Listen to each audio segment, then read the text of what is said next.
നാമത്തിന് മഹത്വമുണ്ടാകട്ടെ. വെളിപാട് പുസ്തകം 20-ാം അധ്യായം. The book of revelation chapter 20. അനന്തരം ഒരു ദൂതൻ അഗാധത്തിൻ്റെ താക്കോലും ഒരു വലിയ ചങ്ങലയും കയ്യിൽ പിടിച്ചുകൊണ്ട് സ്വർഗത്തിൽ നിന്ന് ഇറങ്ങുന്നത് ഞാൻ കണ്ടു. അവൻ പിശാചും സാത്താനും എന്നുള്ള പഴയ പാമ്പായ മഹാസർപ്പത്തെ പിടിച്ച് 1000 ആണ്ടേക്ക് ചങ്ങലയിട്ടു. 1000 ആണ്ടു കഴിയുവോളം ജാതികളെ വഞ്ചിക്കാതിരിപ്പാൻ അവനെ അഗാധത്തിൽ തള്ളിയിട്ട് അടച്ചുപൂട്ടുകയും മീതെ മുദ്രയിടുകയും ചെയ്തു. അതിൻ്റെ ശേഷം അവനെ അല്പകാലത്തേക്ക് അഴിച്ചുവിടേണ്ടതാകുന്നു. ഞാൻ ന്യായാസനങ്ങളെ കണ്ടു. അവയിലിരിക്കുന്നവർക്ക് ന്യായവിധിയുടെ അധികാരം കൊടുത്തു.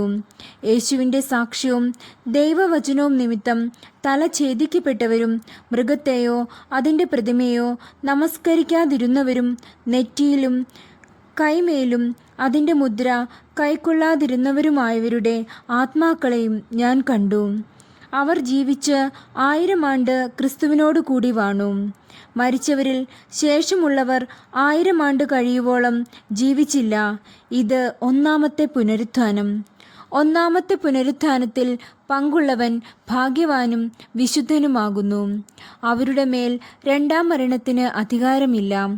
അവർ ദൈവത്തിനും ക്രിസ്തുവിനും പുരോഹിതന്മാരായി ക്രിസ്തുവിനോടുകൂടെ 1000 ആണ്ട് വാഴും. 1000 ആണ്ട് കഴിയുമ്പോഴോ സാത്താനെ തടവിൽ നിന്ന് അഴിച്ചുവിടും. അവൻ ഭൂമിയുടെ 4 ദിക്കിലുമുള്ള ജാതികളായി സംഖ്യയിൽ കടൽപ്പുറത്തെ മണൽ പോലെയുള്ള ഗോഗ് മാഗോഗ് എന്നവരെ യുദ്ധത്തിനായി കൂട്ടിച്ചേർക്കേണ്ടതിന് വശീകരിപ്പാൻ പുറപ്പെടും. അവർ ഭൂമിയിൽ പരക്കെ ചെന്ന് വിശുദ്ധന്മാരുടെ പാളയത്തെയും പ്രിയ നഗരത്തെയും വളയും. എന്നാൽ ആകാശത്തുനിന്ന് തീ ഇറങ്ങി അവരെ ദഹിപ്പിച്ചു കളയും. അവരെ വഞ്ചിച്ച പിശാചിനെ മൃഗവും കള്ളപ്രവാചകനും കിടക്കുന്ന ഗന്ധക തീപ്പൊയ്കയിലേക്ക് തള്ളിയിടും. അവർ എന്നേക്കും രാപ്പകൽ ദണ്ഡനം സഹിക്കേണ്ടി വരും. ഞാൻ വലിയൊരു വെള്ള സിംഹാസനവും അതിൽ ഒരുത്തൻ ഇരിക്കുന്നതും കണ്ടു. അവൻ്റെ സന്നിധിയിൽ നിന്ന് ഭൂമിയും ആകാശവും ഓടിപ്പോയി. അവയെ പിന്നെ കണ്ടില്ല. മരിച്ചവർ അപാലവൃത്തം സിംഹാസനത്തിൻ മുമ്പിൽ നിൽക്കുന്നതും ഞാൻ കണ്ടു. പുസ്തകങ്ങൾ തുറന്നു.